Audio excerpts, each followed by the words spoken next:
I think this is not the best time to vlog. She ain't got no money, her clothes are kind of funny, her hair is kind of wild and free. Narinig niyo ba guys yung mga tambol? Tambol? Tambol?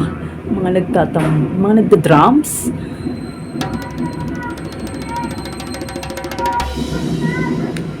Okay, hi guys, it's me Asel and welcome back to the channel. I think this is the best time for me. Kanina sinabi ko hindi best time. Ngayon, I think it's about time for me na mag-vlog ulit. Kasi nga, for me na rin to, move on. After nang nangyari kay Amethyst, if hindi niyo pa napanood guys, yung aking katropa or yung aking cat friend, you can watch it sa description. I'll just put the link. So, it's been 2 days since yun, after mawala na si Amethyst. So yes, still I'm not okay. I am trying to move on. Yes, talagang pinipilit ko maka-move on dahil ang hirap guys kasi everywhere, I look at this room, siya yung nakikita ko. We have here yung aming throw pillow na talagang hate na hate ko kasi nga medyo itchy siya pag nadidikit sa skin ko. But now, I don't know, pero favorite ko na siya guys. Nakakahiga ako dito, nakakatulog ako rito. Kasi dito laging natutulog si Amethyst. Gusto niya rito, gusto niya mag-scratch dito. And dito din siya talaga natutulog. Kaya, ewan ko. Sabi ko, ayoko mawala sa akin yung throw pillow na to kasi it reminds me of Amethyst so much. Kaya, gusto ko na siya. Well, dati talaga hindi. As in, hindi. Andyan lang. Nakalagay lang siya, naka-display. Pero ngayon, parang feeling ko, ito na si Amethyst. I don't know, basta everything about Amethyst talaga is grabe. Grabe yung epekto sa akin. Grabe yung lungkot, yung sakit talaga na nararamdaman ko. Well, anyway, this is going to be a walang ganap series lang guys. Just want to vlog. And for me na rin na malibang ko naman yung sarili ko kasi nga diba, I'm still in pain. To be honest, I'm still in pain. And kahit saan ako tumingin, kahit sa labas, nakikita ko yung pinagtatambayan niya, yung pinagtutulugan niya. It's so hard for me. Alam niyo yun.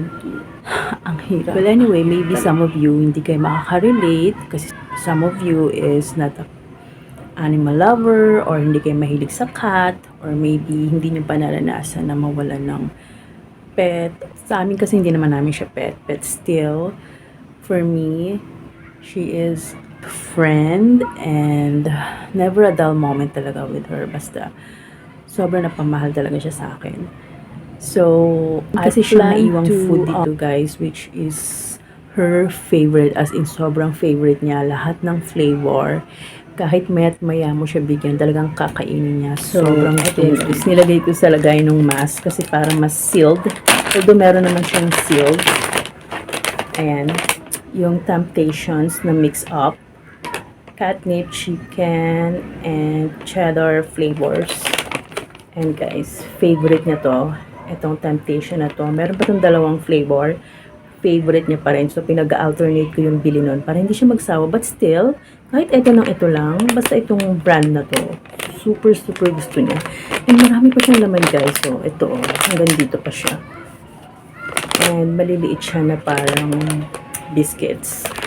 So, gusto niya to. Kaya, what I'm planning is, ipakain na lang to sa mga stray cats na makikita ko dyan sa daan. Kasi marami naman ako nakikita mga stray cats. So, siguro ipapakain ko na lang sa kanila para naman hindi masayang. Although, meron naman siyang kasama pang isang cat, si Kikay, which is nababanggit ko na rin sa vlog ko. Kaso, hindi na gusto to guys. Talagang naduduwal siya. Kumain siya once, but after that is ayaw niya na. Kahit yung ibang flavor, hindi na talaga gusto. Talagang inaamoy na lang, hindi aalis na siya. Si Amethyst talaga ang my favorite nito. Kaya, lagi ko itong binibili for her. So, sadly, ayun na nga. Nalulungkot na naman ako. But yeah, I'll just give it to sa mga stray cats dyan. So, siguro tomorrow, or I don't know if makapag-vlog ako tomorrow. So, maybe pag nakalabas ako, maghahanap ako ng mga stray cats and then, papakain ko sa kanila. Ito yung binili ko sa kanyang toy, guys. Pag naglalaro kami. Tsaka itong ball.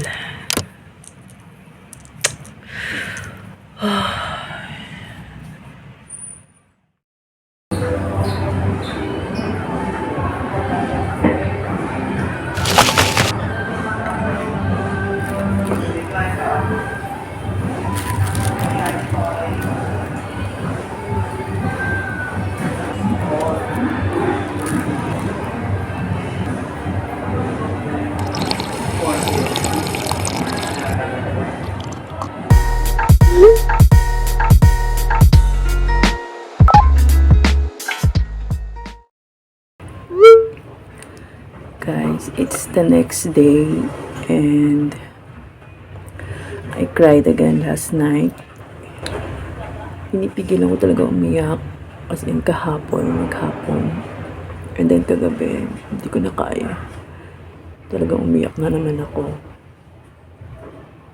And senti pa yung sounds ng kapitbahay ngayon kaya parang hindi ko alam.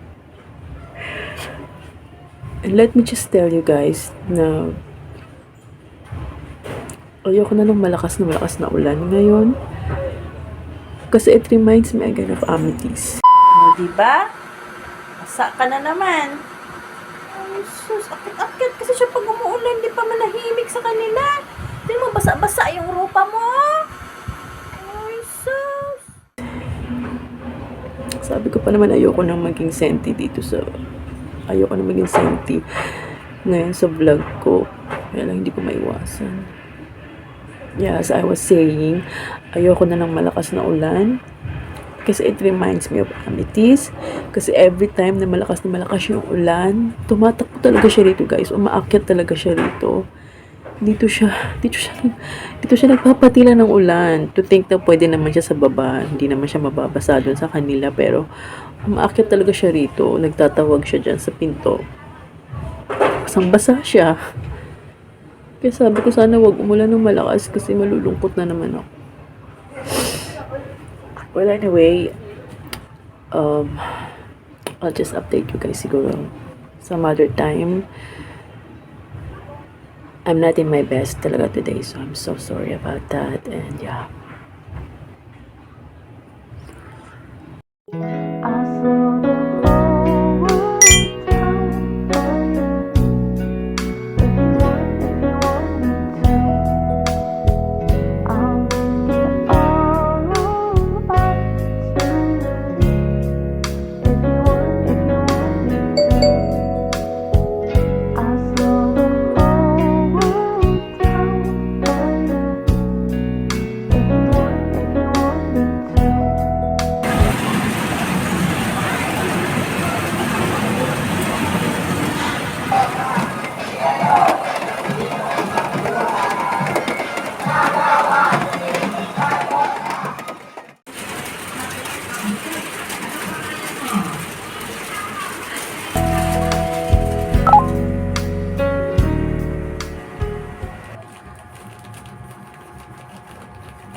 Yes, nag-face mask pa rin kami, guys, pag lumalabas.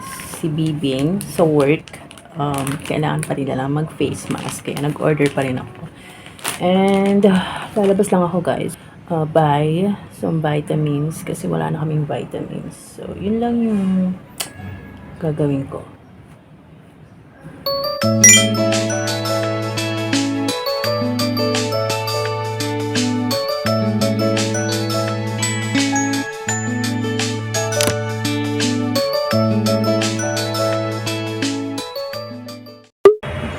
Guys, wherever I look, nakikita ko si Amethyst.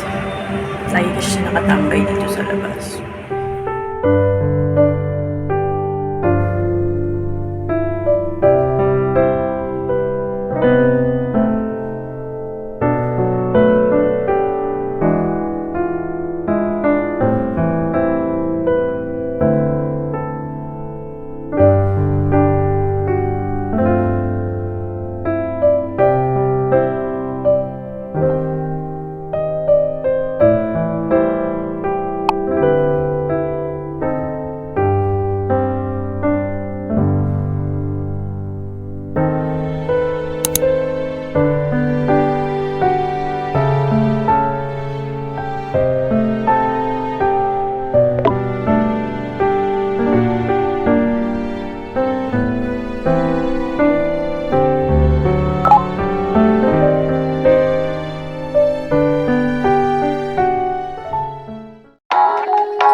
I just got home and supposedly magfe-feed sana ako ng mga stray cats as I have planned, di ba? Nasabi ko na sa mga una kong clips. I decided this morning na gawin na siya today. But then, hindi ko na naman nagawa, guys. Maybe tomorrow, magpapasama na lang ako kay Piping para mag-feed ng mga stray cats dyan sa daan. Of course, I'm going to do that kasi sayang naman yung food ni Amethyst kung hindi ko siya ibibigay sa kanila. That's the update for today. Yes, still not okay. Meron pa rin. May pain pa rin talaga. And I never thought that ganito pala yung feeling pag nawalan ka ng pet. It's so hard, it's so painful, it's heartbreaking. Iba to think na hindi ko pa siya alaga, friend ko siya. And hindi talaga ako yung owner niya, pero ewan ko guys, iba yung nararamdaman ko talaga. It's so hard for me. Siguro naman valid yung feelings ko, diba? Kahit hindi ako yung owner niya. But still, iba kasi yung pinagsamahan namin. And sobra kong tinitreasure yun. Sobra kong pinahalagahan yun. Kaya siguro ganito ako sa kanya. So siguro meron naman sa inyo na nakakaintindi sa akin. And meron din sa inyo siguro na nakapag-alaga na rin ng mga dogs or cats na kahit hindi naman sa inyo, but still, minahal nyo. Hindi ba? So, ayun lang. Ayoko na. Nagdadrama na naman ako. So, I'll just update you guys maybe tomorrow. Si Kikay, guys. Hello, baby! Kikay, Mimi!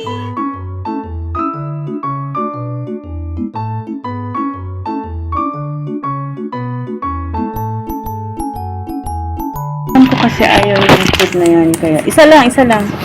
Try ko lang sa kanya kung gusto niya. Sige, bigay mo sa kanya. Paamoy mo. Gusto mo yan, baby? Kain ka, baby. Dali na, kainin mo na. Ayaw niya. Ayaw mo naman siya. Ayaw mo yan? Sabi ko sa'yo, ayaw mo yun eh. Hindi mo talaga gusto yan.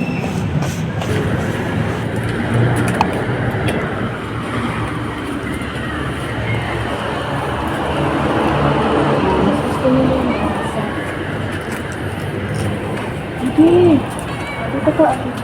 Dito ka rin eh.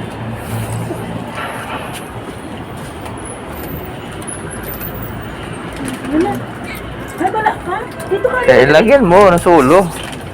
Ay, malapit siya isa eh. Ay! Ay, huwag mag-away. Nagalit na siya. Ayan na.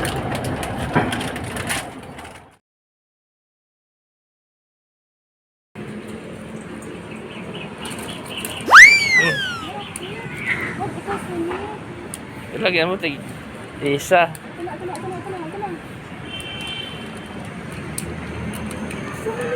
Yan po yung isa. Yan, baby, yun. Galing din yan sa kabila. Yan na.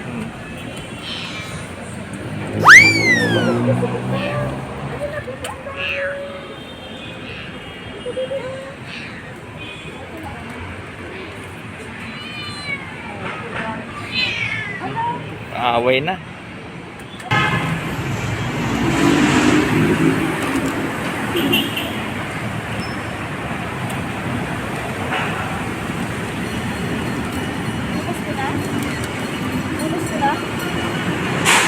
Baka mamaya pag uwi na. May isa oh. Yan ba yung isa?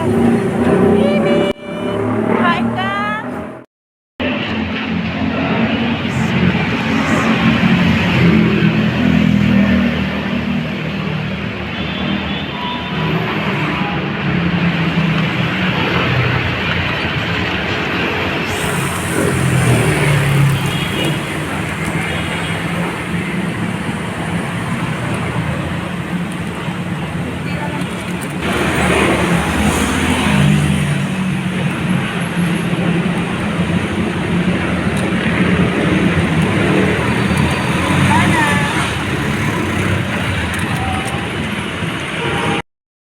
Guys, naipakain na namin lahat. Nakakatuwa naman. Kasi ang daming stray cats talaga.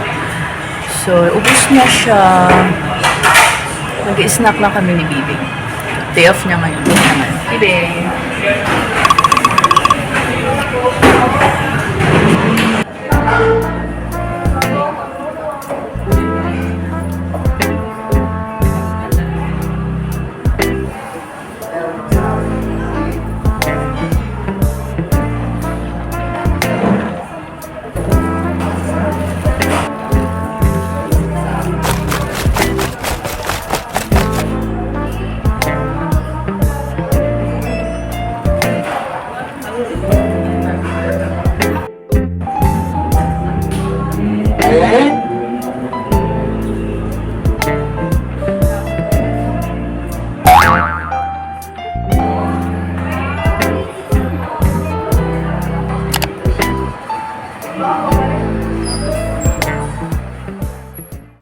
Ikaw, daldal masyado. Bakit? Ano nangyari sa'yo, baby? Ha? Natalo ka ba? Oh, nagalit ka. Sumbong ka. Ha? Mm. Mm. Mm. Mm. Mm. Kasi pa yun.